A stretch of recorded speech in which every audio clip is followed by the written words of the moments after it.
Dimes.com के YouTube channel Dimes Tips Par app को welcome.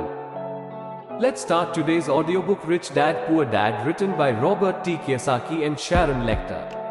तो आइए इस बेहतरीन लर्निंग जर्नी की शुरुआत करते हैं इस पहले चैप्टर से। Rich dad poor dad Robert Kiyosaki के अनुसार वे कहते हैं, मेरे दो डैडी थे, एक अमीर और दूसरे गरीब। एक बहुत पढ़े लिखे थे और समझदार थे। वे पीएचडी थे और उन्होंने अपने 4 साल के अंडर ग्रेजुएट के काम को 2 साल से भी कम समय में कर लिया था। इसके बाद वे आगे पढ़ने के लिए Stanford university, university of Chicago और नॉर्थ वेस्टर्न यूनिवर्सिटी गए और ये सब उन्होंने पूरी तरह से स्कॉलरशिप के सहारे ही किया। मेरे दूसरे डैडी 8th क्लास से आगे नहीं पढ़े थे। दोनों ही अपने करियर में सक्सेसफुल थे। दोनों ने जिंदगी भर मेहनत की थी। दोनों ने ही काफी पैसा कमाया था, पर उनमें से एक पूरी जिंदगी पैसे के लिए परेशान होता रहा। दूसरा हवाई के सबसे अमीर लोगों में से एक बन गया। एक के मरने पर उसके परिवार, चर्च और जरूरतमंद को करोड़ों की दौलत मिली। दूसरा अपने पीछे कर्ज छोड़कर मरा। मेरे दोनों डैडी इरादे के पक्के, चमत्कारी और प्रभावशाली थे। दोनों ने मुझे सलाह दी, पर उनकी सलाह एक जैसी नहीं थी। दोनों ही एजुकेशन पर बहुत जोर देते थे, पर उनके द्वारा बताए गए पढ़ाई के सब्जेक्ट्स अलग अलग थे। अगर मेरे पास सिर्फ एक ही डैडी होते तो मैं या तो उनकी सलाह मान लेता या फिर उसे ठुकरा देता। क्योंकि सलाह देने वाले दो थे, इसलिए मेरे पास दो बिल्कुल अलग अलग विचार होते थे, एक अमीर आदमी का और दूसरा गरीब आदमी का। किसी भी एक विचार को सीधे सीधे मान लेने या न मानने के बजाय मैं उनकी सलाह पर काफी सोचा करता था, उनकी तुलना करता था और फिर खुद के लिए फैसला किया करता था। समस्या ये थी कि अमीर डैडी अभी अमीर नहीं थे और गरीब डैडी अभी गरीब नहीं थे। दोनों ही अपना करियर शुरू कर रहे थे और दोनों ही दौलत और परिवार के लिए मेहनत कर रहे थे, पर पैसे के बारे में दोनों के विचार और नजरिए एकदम अलग थे। एग्जाम्पल के तौर पर एक डैडी कहते थे कि पैसे का मोह ही सभी बुराइयों की जड़ है, जबकि दूसरे डैडी कहा करते थे पैसे की कमी ही सभी बुराइयों की जड़ है। जब मैं छोटा था तो मुझे दोनों डैडियों की अलग अलग सलाह से दिक्कत होती थी। एक अच्छा बच्चा होने के नाते मैं दोनों की बातें सुनना चाहता था। परेशानी ये थी कि दोनों एक जैसी बातें नहीं कहते थे। उनके विचारों में जमीन आसमान का फर्क था, खासकर पैसे के मामले में। मैं काफी लंबे समय तक ये सोचा करता कि उनमें से किसने क्या कहा और क्यों कहा और उसका नतीजा क्या होगा। मेरा बहुत सा समय सोच विचार में ही गुजर जाता था। मैं खुद से बार बार इस तरह के सवाल पूछा करता, उन्होंने ऐसा क्यों कहा? और फिर दूसरे डैडी की कही हुई बातों के बारे में भी इस तरह के सवाल पूछता। काश मैं ये बोल सकता कि हाँ वे बिल्कुल सही हैं, मैं उनकी बातों से पूरी तरह से सहमत हूं, या ये कहकर मैं सीधे उनकी बात ठुकरा सकता था। बुढ़े को यह नहीं पता कि वो क्या कह रहा है। अब क्योंकि दोनों ही मुझे प्यारे थे, इसलिए मुझे खुद के लिए सोचने पर मजबूर होना पड़ा। इस तरह सोचना मेरी आदत बन गई, जो आगे चलकर मेरे लिए बहुत फायदेमंद साबित हुई। अगर मैं एक ही तरह से सोच पाता तो ये मेरे लिए इतना फायदेमंद नहीं होता। पैसों का सब्जेक्ट स्कूल में नहीं बल्कि घर पर पढ़ाया जाता है। शायद इसीलिए अमीर लोग और ज्यादा अमीर होते जाते हैं, जबकि गरीब और ज्यादा गरीब होते जाते हैं और मिडिल क्लास कर्ज में डूबा रहता है। हम में से ज्यादातर लोग पैसे के बारे में अपने माता पिता से सीखते हैं। कोई गरीब पिता अपने बच्चों को पैसे के बारे में क्या सिखा सकता है? वो सिर्फ इतना ही कह सकता है कि स्कूल जाओ और मेहनत से पढ़ो। हो सकता है वो बच्चा अच्छे नंबरों से कॉलेज की पढ़ाई पूरी कर ले, फिर भी पैसे के मामले में उसकी मानसिकता और उसके सोचने का ढंग एक गरीब आदमी जैसा ही बना रहेगा। ये सब उसने तब सीखा था जब वो छोटा बच्चा था। पैसों का टॉपिक स्कूलों में नहीं पढ़ाया जाता। स्कूलों में एकेडमिक और प्रोफेशनल स्किल्स पर जोर दिया जाता है, न कि पैसों से जुड़े स्किल पर। इससे यह साफ हो जाता है कि जिन स्मार्ट बैंकर्स, डॉक्टर्स और अकाउंटेंट्स के स्कूल में अच्छे नंबर आते हैं, वे जिंदगी भर पैसे के लिए संघर्ष क्यों करते हैं। हमारे देश पर जो भारी कर्ज लदा हुआ है, वो भी काफी हद तक उन बेहद पढ़े लिखे राजनेताओं और गवर्नमेंट ऑफिसर्स के कारण हुआ है, जो इकोनॉमिक पॉलिसी बनाते हैं। और मजे की बात यह है कि वो पैसों के बारे में बहुत कम जानते हैं। मैं अक्सर नई सदी में आने वाली समस्याओं के बारे में सोचता हूँ। तब क्या होगा जब हमारे पास ऐसे करोड़ों लोग होंगे जिन्हें फाइनेंशियल और मेडिकल हेल्प की जरूरत होगी। पैसों से जुड़ी मदद के लिए या तो वे अपने परिवारों पर या फिर गवर्नमेंट पर निर्भर होंगे। क्या होगा जब मेडिकेयर और सोशल सिक्योरिटी के पास का पैसा खत्म हो जाएगा? किस तरह कोई देश तरक्की कर पाएगा अगर पैसे के बारे में पढ़ाई की जिम्मेदारी माता पिता के ऊपर छोड़ दी जाएगी, जिनमें से ज्यादातर गरीब हैं या गरीब होंगे। क्योंकि मेरे पास 2 प्रभावशाली डैडी थे, इसलिए मैंने दोनों से ही सीखा। मुझे दोनों की सलाह पर सोचना पड़ता था। इस तरह से सोचते सोचते मैंने ये भी जान लिया कि किसी इंसान के विचार उसकी जिंदगी पर कितना जबरदस्त असर डाल सकते हैं। एग्जाम्पल के तौर पर एक डैडी को यह कहने की आदत थी, मैं इसे नहीं खरीद सकता। दूसरे डैडी इन शब्दों के इस्तेमाल से चिढ़ते थे। वे जोर देकर कहा करते थे कि मुझे इसके बजाय यह कहना चाहिए कि मैं इसे कैसे खरीद सकता हूं। पहला सेंटेंस नेगेटिव है और दूसरा सवाल उठाने वाला, तो पहले में बात खत्म हो जाती है और दूसरे में आप सोचने के लिए मजबूर हो जाते हैं। मेरे जल्द ही अमीर बनने वाले डैडी ने मुझे समझाया कि जब हम कहते हैं कि मैं इसे नहीं खरीद सकता, तो हमारा दिमाग काम करना बंद कर देता है। इसके बजाय जब हम ये सवाल पूछते हैं कि मैं इसे कैसे खरीद सकता हूं, तो हमारा दिमाग काम करने लगता है। उनका यह मतलब नहीं था कि आपका जिस चीज पर दिल आ जाए उसे खरीद ही लें। वे लगभग दीवानगी की हद तक अपने दिमाग को कसरत करवाना चाहते थे, क्योंकि उनके ख्याल से दिमाग दुनिया का सबसे ताकतवर कंप्यूटर है। मेरा दिमाग हर रोज तेज होता जाता है, क्योंकि मैं इसकी कसरत करता रहता हूँ। ये जितना तेज होता जाता है, मैं इसकी मदद से उतना ही ज्यादा पैसा कमा सकता हूँ। उनका मानना था कि ये कहना कि मैं इसे नहीं खरीद सकता दिमागी आलस की पहचान है। हालांकि दोनों ही डैडी अपने काम में कड़ी मेहनत करते थे, पर मैंने देखा कि पैसे के मामले में एक डैडी की आदत ये थी कि वे अपने दिमाग को सुला देते थे और दूसरे डैडी अपने दिमाग की लगातार कसरत करवाते रहते थे। और इसका लॉन्ग टर्म नतीजा ये हुआ कि एक डैडी फाइनेंशियल रूप से बहुत अमीर होते चले गए, जबकि दूसरे डैडी लगातार कमजोर होते गए।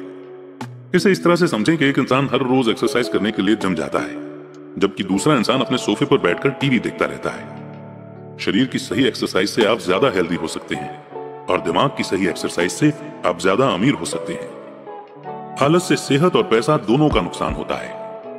मेरे दोनों डैडियों की मेंटालिटी में जमीन आसमान का फर्क था। पुअर डैडी की सोच थी कि अमीरों को ज्यादा टैक्स देना चाहिए ताकि बेचारे गरीबों को ज्यादा फायदा मिल सके, जबकि अमीर डैडी कहते थे कि टैक्स उन लोगों को सजा देता है जो कुछ प्रोड्यूस करते हैं और उन लोगों को इनाम देता है जो प्रोड्यूस नहीं करते। पुअर डैडी सिखाते थे कि मेहनत से पढ़ो ताकि तुम्हें किसी अच्छी कंपनी में जॉब मिल जाए, जबकि अमीर डैडी की सीख ये थी कि मेहनत से पढ़ो ताकि तुम्हें किसी अच्छी कंपनी को खरीदने का मौका मिल जाए। पुअर डैडी कहते थे, मैं इसलिए अमीर नहीं हूं क्योंकि मुझे तुम बच्चों को पालना पड़ता है। अमीर डैडी कहते थे, मुझे इसलिए अमीर बनना है क्योंकि मुझे तुम बच्चों को अच्छे से पालना है। अमीर डैडी डिनर के टेबल पर पैसे और बिजनेस के बारे में बात करने के लिए हमेशा एनकरेज करते थे। पुअर डैडी खाना खाते समय पैसों की बातें करने के लिए मना करते थे। पुअर डैडी का कहना था, जहां पैसे का सवाल हो सुरक्षित कदम उठाओ, रिस्क मत उठाओ। अमीर डैडी का कहना था, रिस्क का सामना करना सीखो। एक का मानना था, हमारा घर ही हमारा सबसे बड़ा इन्वेस्टमेंट और हमारी सबसे बड़ी प्रॉपर्टी है। दूसरे का मानना था, मेरा घर मेरी जिम्मेदारी है, और अगर आपका घर आपकी नजरों में आपका सबसे बड़ा इन्वेस्टमेंट है तो आप गलत हैं। दोनों ही डैडी अपने बिल समय पर चुकाते थे, पर उनमें से एक सबसे पहले अपने बिल चुकाते, जबकि दूसरे सबसे आखिर में। एक डैडी का यह मानना था कि कंपनी या गवर्नमेंट को आपका ध्यान रखना चाहिए और आपकी जरूरतों को पूरा करना चाहिए। वे हमेशा सैलरी में बढ़ोतरी, रिटायरमेंट प्लान, मेडिकल बेनिफिट, बीमारी की छुट्टी, छुट्टियों के दिन और बाकी फैसिलिटी के बारे में चिंतित रहते थे। वे अपने दो चाचाओं से बहुत प्रभावित थे जो आर्मी में चले गए थे, और 20 साल के एक्टिव जीवन के बाद उन्होंने अपने रिटायरमेंट और जीवन भर के आराम का इंतजाम कर लिया था। वे मेडिकल बेनिफिट के विचार को पसंद करते थे और आर्मी द्वारा अपने रिटायर्ड एम्प्लॉइज को दी जा रही सुविधाओं की भी तारीफ करते थे। उन्हें यूनिवर्सिटी का टेन्योर सिस्टम भी काफी पसंद था। कई बार जॉब से आजीवन मिल रही सुरक्षा और जॉब के फायदे जॉब से ज्यादा इंपॉर्टेंट हो जाते हैं। वे अक्सर ये कहते थे, मैंने गवर्नमेंट के लिए बहुत मेहनत से काम किया है, इसके लिए बदले में मुझे बेनिफिट मिलने चाहिए। दूसरे डैडी पूरी तरह से फाइनेंशियल इंडिपेंडेंस में विश्वास रखते थे। वे कन्वीनियंस मानसिकता के खिलाफ थे।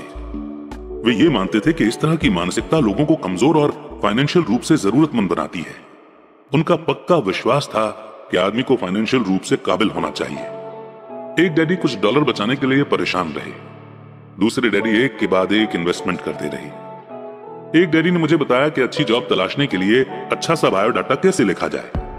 दूसरे डैडी ने मुझे यह सिखाया कि कैसे मजबूत बिजनेस और फाइनेंशियल प्लान्स लिखे जाएं, जिससे मैं किसी दूसरे को जॉब दे सकूं। दो प्रभावशाली डैडियों के साथ रहने के कारण मुझे एनालाइज करने का मौका मिला कि उनके विचारों का उनके जीवन पर कितना असर हो रहा है। मैंने पाया कि दरअसल लोग अपने विचारों से ही अपने जीवन को दिशा देते हैं। एग्जाम्पल के तौर पर मेरे गरीब डैडी हमेशा कहा करते थे, मैं कभी अमीर नहीं बन पाऊंगा, और उनकी यह भविष्यवाणी सही साबित हुई। दूसरी तरफ मेरे अमीर डैडी हमेशा खुद को अमीर समझते थे। वे इस तरह की बातें करते थे, मैं अमीर हूं और अमीर लोग ऐसा नहीं करते। एक बड़े फाइनेंशियल झटके के बाद जब वे दिवालिया होने के कगार पर थे, तब भी वे खुद को अमीर आदमी ही कहते रहे। वे अपने सपोर्ट में ये कहते थे कि गरीब ना होने और पैसे ना होने में फर्क होता है। पैसे पास में ना होना एक टेम्पररी कंडीशन है, जबकि गरीबी परमानेंट है। मेरे गरीब डैडी ये भी कहते थे कि मेरी पैसे में कोई रुचि नहीं है या पैसा इंपॉर्टेंट नहीं है। मेरे अमीर डैडी हमेशा कहा करते थे कि पैसे में बहुत ताकत है। हो सकता है कि हमारे विचारों की ताकत को कभी मापा न जा सके या फिर उन्हें पूरी तरह से समझा न जा सके। फिर भी बचपन में ही मैं ये समझ गया था कि हमें अपने विचारों पर ध्यान देना चाहिए और अपने एक्सप्रेशंस पर भी। मैंने देखा कि मेरे गरीब डैडी इसलिए गरीब नहीं थे क्योंकि वे कम कमाते थे, बल्कि इसलिए गरीब थे क्योंकि उनके विचार और काम गरीबों की तरह थे। दो डैडी होने के कारण बचपन से ही मैं इस बारे में बहुत सावधान हो चला था कि मैं किस तरह की सोच अपनाऊं, मैं किसकी बात मानूं, अपने अमीर डैडी की या अपने गरीब डैडी की। हालांकि दोनों ही एजुकेशन और नॉलेज को बहुत इंपॉर्टेंट मानते थे, पर क्या सीखा जाए इस बारे में दोनों की अलग अलग राय थी। एक चाहते थे कि मैं पढ़ाई में कड़ी मेहनत करूं, डिग्री लूं और पैसे कमाने के लिए अच्छी सी जॉब ढूंढ लूं। वे चाहते थे कि मैं एक प्रोफेशनल ऑफिसर, वकील या अकाउंटेंट बन जाऊं या एमबीए कर लूं। दूसरे डैडी मुझे एनकरेज करते थे कि मैं अमीर बनने का राज सीख लूं, ये समझ लूं कि पैसा किस तरह काम करता है और ये जान लूं कि इससे अपने लिए कैसे काम लिया जाता है। मैं पैसे के लिए काम नहीं करता, इन शब्दों को वो बार बार दोहराया करते थे। पैसा मेरे लिए काम करता है। 9 साल की उम्र में ही मैंने ये फैसला किया कि पैसे के बारे में मैं अपने अमीर डैडी की बात सुनूंगा और उनसे सीखूंगा। ये फैसला करने का मतलब था अपने गरीब डैडी की बातों पर ध्यान न देना। हालांकि उनके पास कॉलेज की बहुत सी डिग्रियां थी जो मेरे अमीर डैडी के पास नहीं थी। एक बार मैंने ये फैसला कर लिया कि मुझे किसकी बात सुननी है, तो उसके बाद मेरी मनी एजुकेशन शुरू हो गई। मेरे अमीर डैडी ने मुझे 30 साल से भी ज्यादा समय तक सिखाया, जब तक कि मेरी उम्र 39 साल की नहीं हो गई, और इसके बाद उन्होंने सिखाना बंद कर दिया। उन्होंने ये देख लिया था कि मैं वो सब समझ चुका हूं जो मेरी मोटी बुद्धि में भरने की वो कोशिश कर रहे थे। पैसा एक तरह की ताकत है, पर इससे भी बड़ी ताकत है फाइनेंशियल एजुकेशन। पैसा तो आता जाता रहता है, पर अगर आप ये जानते हैं कि पैसा किस तरह से काम करता है, तो आप ज्यादा ताकतवर हो जाते हैं। आप दौलत कमाना शुरू कर सकते हैं। सिर्फ पॉजिटिव थिंकिंग से ही समस्या हल नहीं हो सकती, क्योंकि ज्यादातर लोग स्कूल में पढ़ते हैं और वहां ये कभी नहीं सीख पाते कि पैसा किस तरह से काम करता है। इसीलिए वे पैसे के लिए काम करने में अपनी सारी जिंदगी बर्बाद कर देते हैं। मेरी एजुकेशन तब शुरू हुई जब मैं सिर्फ 9 साल का था, और इसी कारण मेरे अमीर डैडी ने मुझे जो लेसन पढ़ाए वे बहुत आसान थे। और सारी बातों को छोड़कर विचार किया जाए तो उन्होंने मुझे 30 सालों तक सिर्फ 6 इंपॉर्टेंट लेसन पढ़ाए। ये बुक उन्हीं 6 लेसन्स के बारे में है, और इसे भी उतना ही आसान बनाने की कोशिश की गई है जितना कि मेरे अमीर डैडी ने इन्हें मेरे लिए आसान बनाया था। ये लेसन आपके लिए जवाब की तरह नहीं लिखे गए हैं, बल्कि गाइड की तरह लिखे गए हैं। ऐसा गाइड जो ज्यादा अमीर बनने में आपकी और आपके बच्चों की मदद करेगा, चाहे दुनिया कितनी बदलती रहे। तो लेसन 1 है, अमीर लोग पैसे के लिए काम नहीं करते। लेसन 2, पैसे की समझ क्यों सिखाई जानी चाहिए। लेसन 3, अपने काम से काम रखो। लेसन 4, टैक्स का इतिहास और कॉर्पोरेशंस की ताकत। लेसन 5, अमीर लोग पैसे का आविष्कार करते हैं। लेसन 6, सीखने के लिए काम करें, पैसे के लिए काम न करें।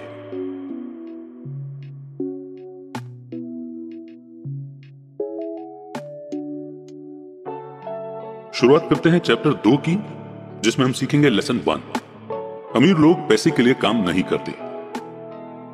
डैडी, क्या आप मुझे बता सकते हैं कि अमीर कैसे बना जाए? वे सुनते ही मेरे डैडी ने अपना शाम का न्यूज़पेपर नीचे रख दिया। बेटे, तुम अमीर क्यों बनना चाहते हो? क्योंकि आज जिमी की मम्मी अपनी नई महंगी कार में आई और वो लोग पिकनिक पर अपने सी साइड वाले घर पर जा रहे थे। जिमी अपने साथ साथ अपने 3 दोस्तों को ले गया, पर माइक और मुझे नहीं ले गया। उसने हमसे ये कहा कि वो हमें इसलिए नहीं ले जाएगा क्योंकि हम लोग गरीब बच्चे थे। उसने ऐसा कहा? डैडी ने आश्चर्य से पूछा।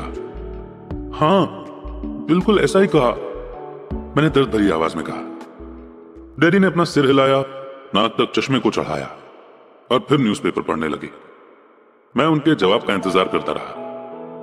ये 1956 की बात है, तब मैं 9 साल का था। किस्मत की बात थी कि मैं उसी पब्लिक स्कूल में जाता था जिसमें अमीर लोगों के बच्चे पढ़ते थे। हम शुगर प्लांटेशन के एरिया में रहते थे। प्लांटेशन के मैनेजर और उस एरिया के बाकी अमीर लोग जैसे डॉक्टर, बिजनेसमैन, और बैंकर अपने बच्चों को फर्स्ट क्लास से 6th क्लास तक इसी स्कूल में भेजते थे। 6th क्लास के बाद बच्चों को प्राइवेट स्कूलों में भेजा जाता था। अगर मेरा परिवार सड़क की दूसरी साइड पर रह रहा होता तो मुझे अलग तरह के स्कूल में भेजा जाता, जहां मेरे जैसे परिवारों के बच्चे पढ़ते थे। 6th क्लास के बाद इन बच्चों की तरह मैंने भी पब्लिक इंटरमीडिएट और हाई स्कूल किया होता, क्योंकि उनकी ही तरह मेरे लिए भी प्राइवेट स्कूल में जाना पॉसिबल नहीं था। मेरे डैडी ने आकर न्यूज़पेपर को रख दिया। मुझे पता था कि वे क्या सोच रहे थे। उन्होंने धीमे से शुरुआत की। अगर तुम अमीर बनना चाहते हो तो तुम्हें पैसे बनाना सीखना चाहिए। मैं पैसे बनाना किस तरह सीख सकता हूं? अपने दिमाग के इस्तेमाल से, उन्होंने मुस्कुराते हुए कहा, जिसका असली मतलब यह था कि बस मैं तुम्हें इतना ही बता सकता हूं, या मैं इसका जवाब नहीं जानता, इसलिए मुझे तंग मत करो। एक पार्टनरशिप हुई। अगली सुबह मैंने अपने सबसे अच्छे दोस्त माइक को अपने डैडी की बातें बताई। जहां तक मुझे याद है उस स्कूल में माइक और मैं 2 ही गरीब बच्चे थे। माइक भी मेरी ही तरह का था, क्योंकि वो भी किस्मत की वजह से ही उस स्कूल में था। ऐसा लगता था जैसे किसी ने कस्बे में स्कूलों की सरहदें तय कर दी थी, और इसी कारण हम लोग अमीर बच्चों के स्कूल में पढ़ रहे थे। सच कहा जाए तो हम लोग गरीब नहीं थे, पर हमें ऐसा लगता था, क्योंकि बाकी सभी बच्चों के पास नए बेसबॉल ग्लव्स, नई साइकिल और हर चीज होती थी, और हर चीज नई होती थी, और हमारे पास सब पुरानी। मम्मी और डैडी ने हमें जरूरत की सभी चीजें दी थी, जैसे खाना, घर, कपड़े, लेकिन इससे ज्यादा कुछ नहीं। मेरे डैडी कहा करते थे कि अगर तुम्हें कोई चीज चाहिए तो उसके लिए काम करो। हमें बहुत सी चीजें चाहिए थी, लेकिन 9 साल के बच्चों के करने के लिए ज्यादा काम मौजूद नहीं थे। माइक ने पूछा, तो पैसा कमाने के लिए हमें क्या करना चाहिए? मैं नहीं जानता, मैंने कहा, लेकिन क्या तुम इस काम में मेरे पार्टनर बनना चाहोगे? वो राजी हो गया, और उस शनिवार की सुबह माइक मेरा पहला बिजनेस पार्टनर बन गया। हम दोनों पूरी सुबह यही सोचते रहे कि पैसा किस तरह कमाया जाए। कभी कभार हम उन बेफिक्र बच्चों के बारे में बात करते रहे जो जिमी के सी साइड वाले घर पर मजे कर रहे होंगे। इससे थोड़ी चोट पहुंचती थी, पर ये चोट अच्छी थी, क्योंकि इसने हमें यह सोचने के लिए मोटिवेट किया कि पैसा कैसे कमाया जाए। और आखिरकार उस दोपहर को हमारे दिमाग में बिजली कौंध गई। ये एक ऐसा आइडिया था जो माइक ने किसी साइंस की किताब में पढ़ा था। एक्साइटेड होकर हमने अपने हाथ मिलाए, क्योंकि हमारे पास अब एक बिजनेस था। अगले कुछ हफ्तों तक मैं और माइक आसपास के इलाकों में भागदौड़ करते रहे। हम दरवाजों पर दस्तक देते थे और पड़ोसियों से कहते थे कि वे अपने इस्तेमाल किए हुए टूथपेस्ट ट्यूब हमारे लिए रख लें। हैरत से हमें देखते हुए ज्यादातर लोगों ने मुस्कुराकर हमारी बात मान ली। कुछ ने हमसे पूछा कि हमें टूथपेस्ट ट्यूब क्यों चाहिए। इसके जवाब में हमने कहा कि हम आपको ये नहीं बता सकते, ये एक बिजनेस सीक्रेट है। हफ्ते गुजरते गए और मेरी माँ बहुत दुखी हो गई। अपने रॉ मटेरियल को इकट्ठा करने के लिए हमने जो जगह चुनी थी वो उनकी वॉशिंग मशीन के ठीक पास में थी, एक ब्राउन कार्डबोर्ड के डिब्बे में जिसमें कभी केचप की बोतलें रखी रहती थी। आज वहां पर हमारी और पड़ोसियों के टूथपेस्ट की इस्तेमाल की हुई ट्यूब्स पड़ी थी। आखिर एक दिन माँ के सब्र का बांध टूट गया। पड़ोसियों के मुड़े तुड़े और इस्तेमाल किए हुए टूथपेस्ट ट्यूब्स को देखते देखते वो ऊब गई थी। उन्होंने पूछा, तुम लोग क्या कर रहे हो? और मैं ये नहीं सुनना चाहती कि एक बिजनेस सीक्रेट है। इस कचरे को साफ कर दो या मैं इसे उठाकर बाहर फेंक देती हूँ। माइक और मैंने उनके हाथ पैर जोड़े और उन्हें यह बताया कि जल्दी ही हमारा काफी रॉ मटेरियल जमा हो जाएगा और फिर हम प्रोडक्शन शुरू कर देंगे।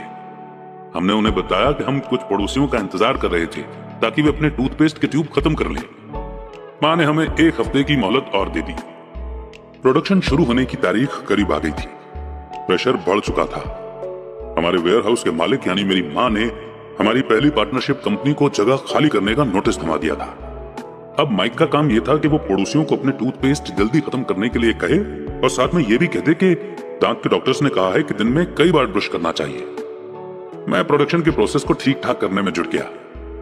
एक दिन मेरे डैडी अपने एक दोस्त के साथ कार में बैठकर जब घर आए तो वो शॉक्ड हो गए जब उन्होंने वहां 9 साल के 2 बच्चों को प्रोडक्शन प्रोसेस में पूरे स्पीड से जुटे हुए देखा। हर जगह बारीक सफेद पाउडर बिखरा हुआ था। एक लंबी मेज पर स्कूल से लाए गए दूध के छोटे कार्टन थे और हमारे परिवार की ग्रिल लाल दहकते कोयलों के साथ मैक्सिमम हीट पर जल रही थी। डैडी सावधानी से चलकर हमारे करीब आए क्योंकि हमारे प्रोडक्शन प्रोसेस ने उनके घर पर कब्जा कर लिया था, इसलिए उन्हें कार बाहर ही खड़ी करनी पड़ी। और जब वे और उनके दोस्त पास आए तो उन्होंने कोयलों के ऊपर रखा एक स्टील का बर्तन देखा जिसमें टूथपेस्ट के ट्यूब पिघल रहे थे। अब आप सोचेंगे कि टूथपेस्ट ट्यूब्स को हम क्यों पिघला रहे थे। एक्चुअली उन दिनों टूथपेस्ट प्लास्टिक के ट्यूब्स में नहीं आते थे। ट्यूब शीशे यानी कि लीड के बने होते थे एक बार पेंट जल जाने पर हम ट्यूब्स को स्टील के बर्तन में डाल देते थे ताकि वो पिघलकर लिक्विड फॉर्म में आ सके। इस पिघले हुए लीड को हम छोटे छोटे छेद वाले दूध के कार्टन्स में डाल रहे थे। दूध के इन कार्टनों में प्लास्टर ऑफ पेरिस भरा था। हर तरफ फैला सफेद पाउडर प्लास्टर ही था जिसमें हमने पानी मिलाया था। जल्दबाजी में मैंने उसके बैग को गिरा दिया था और पूरी जमीन ऐसे लग रही थी जैसे वहां अभी अभी बर्फ का तूफान आया हो। दूध के कार्टन भारी बक्से थे जिसके अंदर प्लास्टर ऑफ पेरिस के सांचे यानी कि मोल्ड थे। मेरे डैडी और उनके दोस्त हमें देखते रहे और हम पिघले हुए लीड को प्लास्टर ऑफ पेरिस के ट्यूब के ऊपर छोटे से छेद में डालते रहे।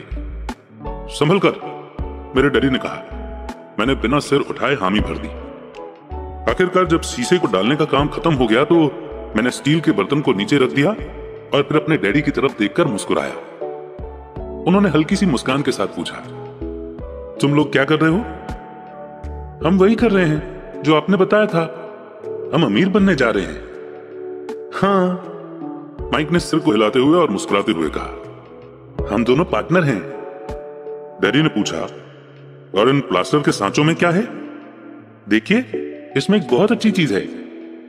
छोटे हथौड़े से मैंने सील को ठोका जिससे बाहरी खोल टूट गया। सावधानी से मैंने ऊपर के आधे प्लास्टर को हटाया और जिंक का एक सिक्का बाहर गिर गया। हे भगवान, तो तुम लोग जिंक के सिक्के बना रहे थे?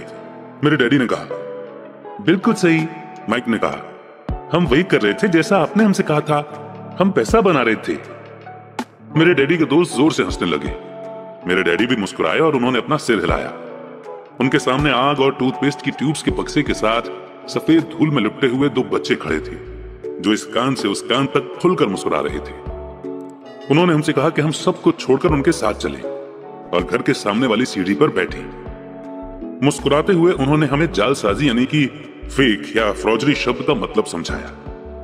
कहने का मतलब यह है कि जो सिक्के हैं वो सिर्फ गवर्नमेंट यानी कि सरकार बना सकती है, न कि एक आम इंसान। अगर एक आम इंसान सिक्के बनाता है तो उसे जेल भी हो सकती है। हमारे सपने टूट गए थे। तो आपका मतलब यह है कि यह इलीगल है? माइक ने कांपती हुई आवाज में पूछा। इतने में डैडी के दोस्त ने कहा, छोड़ो भी, हो सकता है कि बच्चे अपने पैदाइशी टैलेंट को डेवलप कर रहे हों। मेरे डैडी उन्हें घूरते रहे। हाँ, यह इलीगल है, डैडी ने नरमी से कहा। पर तुम लोगों ने यह साबित कर दिया है कि तुम में बहुत ज्यादा क्रिएटिविटी और ओरिजिनल आइडिया है। इसी तरह आगे बढ़ते रहो, मुझे तुम पर गर्व है। निराश होकर माइक और मैं तकरीबन 20 मिनट तक चुपचाप अपना सिर पकड़कर बैठे रहे। इसके बाद हमने सारा घर साफ करना शुरू किया। पहले ही दिन हमारा बिजनेस चौपट हो गया था। पाउडर साफ करते हुए मैंने माइक की ओर देखा और कहा, मुझे लगता है जिम्मी और उसके दोस्त ठीक कहते हैं, हम सचमुच गरीब हैं। जब मैंने ये कहा तब डैडी बस जाने ही वाले थे। उन्होंने कहा, बच्चों, तुम गरीब तभी कहलाओगे जब तुम लोग हार मान लोगे। सबसे इंपॉर्टेंट चीज यह है कि तुमने कुछ किया। ज्यादातर लोग सिर्फ अमीर बनने के बारे में बातें करते रहते हैं और उसके सपने देखते रहते हैं। तुमने कुछ किया है, मुझे तुम दोनों पर गर्व है। मैं एक बार फिर से यही कहूंगा, आगे बढ़ते चलो, हार मत मानो। माइक और मैं खामोश खड़े रहे। ये शब्द सुनने में अच्छे थे पर हमें यह नहीं पता था कि हमें क्या करना चाहिए।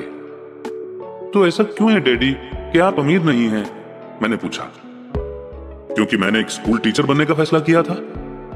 स्कूल के टीचर अमीर बनने के बारे में नहीं सोचते, हम सिर्फ पढ़ाना पसंद करते हैं। काश कि मैं तुम लोगों की मदद कर सकता, पर हकीकत में मैं ये नहीं जानता कि दौलत कैसे कमाई जाती है। माइक और मैं पलटे और अपने सफाई अभियान में जुट गए। डैडी ने कहा, हाँ, अगर तुम लोग ये सीखना ही चाहते हो कि अमीर कैसे बना जाता है तो मुझसे मत पूछो। माइक, तुम अपने डैडी से ये सवाल पूछो। मेरे डैडी? माइक ने हैरानी से कहा। हाँ, तुम्हारे डैडी। मेरे डैडी ने मुस्कुराकर कहा, तुम्हारे डैडी और मेरा बैंकर एक ही है और वो तुम्हारे डैडी की बहुत तारीफ करता है। उसने मुझे कई बार ये बताया है कि पैसा बनाने में तुम्हारे डैडी का कोई जवाब नहीं। मेरे डैडी? माइक ने एक बार फिर से हैरानी से पूछा। फिर ऐसा क्यों है कि स्कूल के अमीर बच्चों की तरह हमारे पास शानदार कार और आलीशान बंगला नहीं है? शानदार कार और आलीशान बंगले के होने का मतलब ये नहीं होता कि आप पक्के रूप से अमीर हैं या आप पैसा बनाने की कला जानते हैं। डैडी ने जवाब दिया, जिमी के डैडी शुगर प्लांटेशन में काम करते हैं। उनमें और मुझ में ज्यादा फर्क नहीं है। वे एक कंपनी के लिए काम करते हैं और मैं गवर्नमेंट के लिए। कंपनी उन्हें कार खरीद कर दे देती है। इस समय चीनी की कंपनियां फाइनेंशियल प्रॉब्लम्स में फंसी हुई हैं और जिमी के डैडी के पास जल्दी ही कुछ नहीं बचेगा। तुम्हारे डैडी अलग है माइक। ऐसा लगता है कि वे एक एम्पायर बनाने जा रहे हैं और मेरा अंदाज है कि कुछ ही सालों में वे बहुत अमीर बन जाएंगे। ये सुनकर माइक और मैं एक बार फिर से एक्साइटेड हो गए। नए जोश से हमने अपने डूबे हुए बिजनेस के कचरे को साफ करना शुरू कर दिया। जब हम सफाई कर रहे थे तो हमने ये भी प्लान बना लिया कि कब और कैसे माइक के डैडी से बात की जाए। प्रॉब्लम यह थी कि माइक के डैडी बहुत ज्यादा काम करते थे और देर रात तक घर नहीं लौटते थे। माइक के डैडी के पास कई वेयरहाउस, कंस्ट्रक्शन कंपनी, स्टोर्स की चेन और 3 रेस्टोरेंट्स थे। रेस्टोरेंट्स के कारण ही उन्हें घर लौटने में देर हो जाती थी। सफाई खत्म करने के बाद माइक बस पकड़कर अपने घर चला गया। वो अपने डैडी से बात करने वाला था, चाहे वे कितनी ही देर से घर लौटे, और उनसे पूछने वाला था कि क्या वे हमें अमीर बनने की तरकीब सिखाने के लिए तैयार हैं। माइक ने मुझसे वादा किया कि जैसे ही वो अपने डैडी से बात कर लेगा वो मुझे फोन करेगा, चाहे कितनी ही देर क्यों ना हो जाए। फोन रात को 8:30 बजे आया। ओके, अगले शनिवार, मैंने कहा और फोन रख दिया। माइक के डैडी माइक और मुझसे मिलने के लिए तैयार हो गए थे। शनिवार की सुबह 7:30 बजे मैंने शहर के दूसरे हिस्से में जाने के लिए बस पकड़ी और सबक शुरू हुई। मैं तुम्हें 1 घंटे के 10 सेंट दूंगा। 1956 की सैलरी के हिसाब से भी 10 सेंट हर घंटे की सैलरी से कम थी। माइकल और मैं सुबह 8 बजे उसके डैडी से मिले। वे पहले से ही बिजी थे और उनके पास 1 घंटे से भी ज्यादा का काम मौजूद था। जब मैं उनके साधारण, छोटे और साफ घर के सामने पहुंचा तो मैंने देखा कि उनका कंस्ट्रक्शन सुपरवाइजर अपने पिकअप ट्रक में वहां से जा रहे थे। माइक मुझे दरवाजे पर ही मिल गया। डैडी अभी फोन पर हैं और उन्होंने कहा है कि हम लोग पीछे के एरिया में उनका इंतजार करें। माइक ने दरवाजा खोलते हुए कहा। जब मैंने उसके पुराने घर की दहलीज के अंदर कदम रखा तो लकड़ी के पुराने फर्श की चरमराहट सुनाई दी। दरवाजे के अंदर सस्ती सी चटाई थी। चटाई वहां इसलिए रखी गई थी ताकि फर्श पर पड़े अनगिनत पैरों के निशानों को छुपाया जा सके। हालांकि वो साफ थी, पर यह साफ दिख रहा था कि वो पुरानी हो गई थी और उसे बदल देना चाहिए। जब मैं लिविंग रूम में घुसा तो वहां मेरा दम घुटने लगा था। वहां पुराने फर्नीचर की बू आ रही थी और उसमें कोई शक नहीं है कि उस फर्नीचर को म्यूजियम में होना चाहिए था। सोफे पर 2 औरतें बैठी थी जिनकी उम्र मेरी मां से थोड़ी ज्यादा होगी। औरतों के सामने एक आदमी मजदूरों के कपड़ों में बैठा हुआ था। उसने खाकी पैंट और खाकी शर्ट पहन रखा था। हालांकि कपड़े साफ और प्रेस किए हुए थे। उस आदमी की उम्र मेरे डैडी से लगभग 10 साल ज्यादा होगी, शायद 45 साल। ये लोग कौन हैं? मैंने पूछा। अरे ये लोग डैडी के लिए काम करते हैं। बूढ़ा आदमी उनके वेयर हाउसों को संभालता है और औरतें रेस्टोरेंट की मैनेजर हैं। और तुमने उस कंस्ट्रक्शन सुपरवाइजर को तो देखा ही होगा जो यहां से 50 मील दूर एक सड़क के प्रोजेक्ट पर काम कर रहा है। उनका दूसरा सुपरवाइजर जो बहुत से घर बना रहा है वो तुम्हारे आने के पहले ही जा चुका है। क्या ऐसा हमेशा ही होता है? मैंने पूछा। हमेशा तो नहीं, पर अक्सर ऐसा ही होता है, माइक ने कहा और मेरे पास अपनी कुर्सी खींचते हुए वो मुस्कुराया। मैंने उनसे पूछा था कि क्या वे हमें पैसा बनाना सिखाएंगे। माइक ने मुझे बताया। अच्छा, और उन्होंने इसका क्या जवाब दिया? मैंने एक्साइटेड होकर पूछा।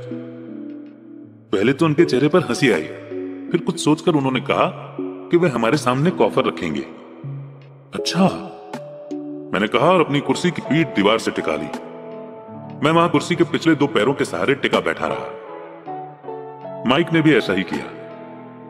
क्या तुम्हें पता है वो कौन सा ऑफर देने वाले हैं? मैंने पूछा। नहीं, पर हमें जल्दी इसका पता चल जाएगा। अचानक माइक के डैडी उस पुराने दरवाजे से घुसकर उस कमरे में दाखिल हुए जहां हम बैठे हुए थे।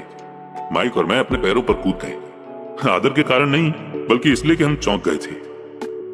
तो बच्चों, तैयार? माइक के डैडी ने एक कुर्सी हमारे पास खिसकाते हुए पूछा। हमने अपने सिर हिलाए और अपनी कुर्सियों को दीवार के पास से खींचकर उनके सामने रख लिया। वे एक लंबे चौड़े शरीर के मालिक थे, लगभग 6 फीट ऊंचे और वजन करीब 90 किलो होगा। मेरे डैडी इससे ऊंचे थे, लगभग इसी वजन के, और माइक के डैडी से 5 साल बड़े। वे लगभग एक जैसे ही थे, हालांकि दोनों एक ही प्रजाति के नहीं थे। हो सकता है कि उनकी एनर्जी एक सी हो।